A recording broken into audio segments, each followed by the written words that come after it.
Hello everyone, I hope you are doing well. Today we'll talk about how to fix or how to solve the problem of access failed on Suno app. We go to settings. Here we go to apps, default apps, app settings. Then in this page you search about Suno app and you click in this page. Here we go to first stop and you click OK. Then we'll enter to storage.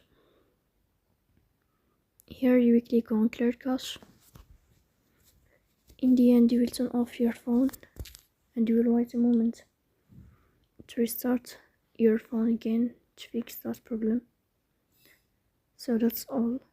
Don't forget to support us by like and subscribe. See you next time, and thank you for your watching and your attention.